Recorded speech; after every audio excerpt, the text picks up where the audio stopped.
거리에 떨어진 낙전을 모으고 십시일반 더해서 지금까지 8,500만 원 상당의 성금을 기부해온 춘천시 환경미화원들.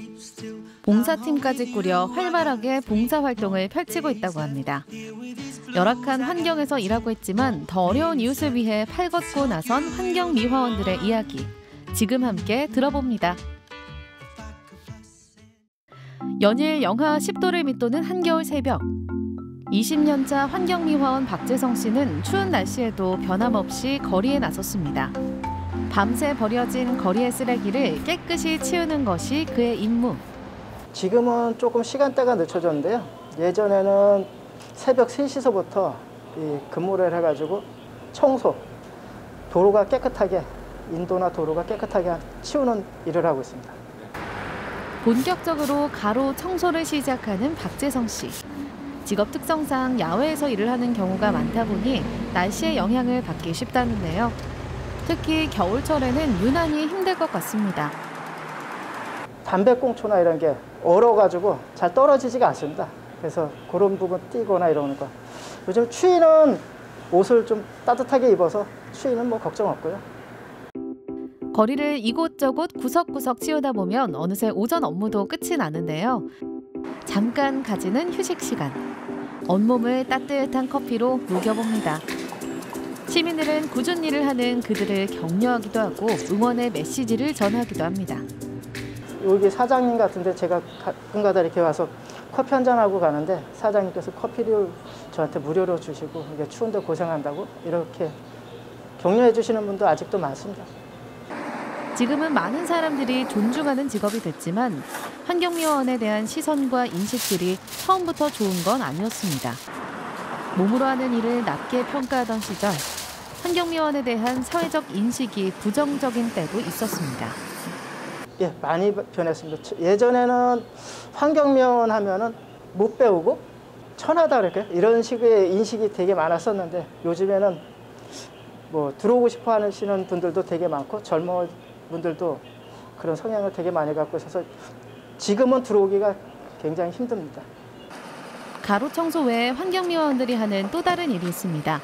바로 차량으로 쓰레기를 수거하는 일인데요. 2004년 입사한 환경미화원 이월섭 씨는 가정에서 분리배출한 쓰레기들을 수거하는 일을 하고 있습니다. 저는 2004년도에 춘천시 환경미화원 입사를 했고요. 환경미화원 중에 봉사팀을 맡고 있는 이월섭이라고 합니다. 이 청소차 가지고 신동면 면대, 면 지역에 이제 생활 쓰레기를 지금 수거를 하고 있죠. 맡은 지역을 돌며 쓰레기를 수거하는 환경미화원들. 가정과 식당에서 배출하는 모든 쓰레기는 분리 배출해야 합니다. 대형 폐기물은 별도의 스티커를 구매해 부착해야 하는데 대부분 잘 실천하지만 지켜지지 않는 경우도 있습니다. 불법 폐기물이거든요. 그래서 저런 거 같은 경우에는 계도 차원으로 저렇게 스티커를 붙여놓으면 버리신 분이 저걸 보고 스티커를 발부하게끔 유도하는 겁니다. 차량으로 시내뿐만 아니라 시외곽 곳곳을 돌며 수거하는데요.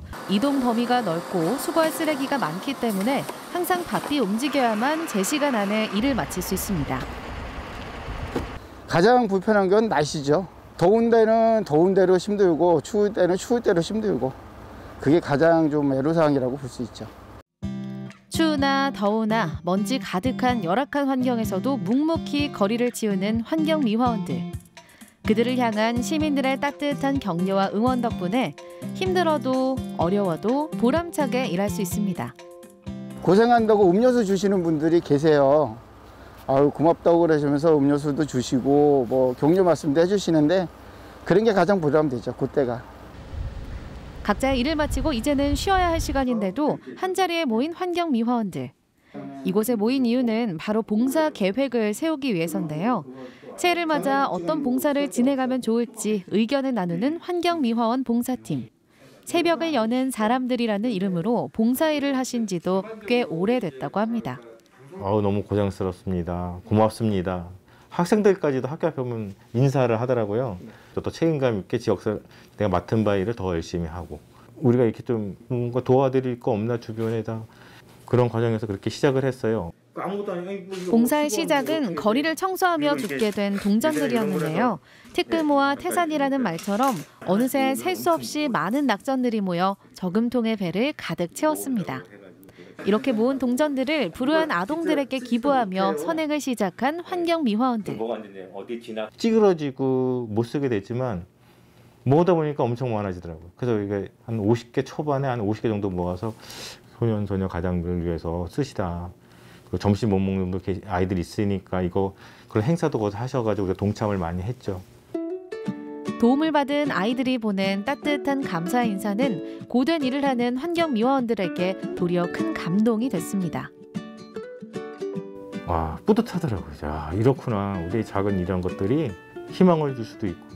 첫 마디가 환경미화원 아저씨 고맙습니다. 우리도 이제 고마운 일을 하고 있구나. 누구한테 도움되고 있구나. 뿌듯함을 잃지 않고. 그 기쁨과 보람 때문에 본격적으로 봉사팀을 구성하고 봉사활동의 영역도 넓혔습니다. 기술과 방법을 터득해가며 김장봉사, 연탄봉사, 집수리봉사 등 봉사활동의 종류도 점차 다양해지고 있습니다. 우리 개개인의 어떻게 보면 개개인이지만은 단체는 미화원이란 말이에요. 뿌듯함, 자신감, 어떻게 살아갈 거야 되는 것 좀 어떤 방향도 제시해주고 어떻게 자기 자식들에게 저는 얘기합니다. 우리 자식들에게 아빠 미화원이라. 공동체를 위해 묵묵히 자신의 소임을 다하는 환경미화원들. 힘들게 일하지만 더 힘든 이웃에게 기꺼이 손을 내밀어 돕고 있습니다. 새벽을 열어 환한 빛을 주기 위해 노력하는 그들을 응원합니다.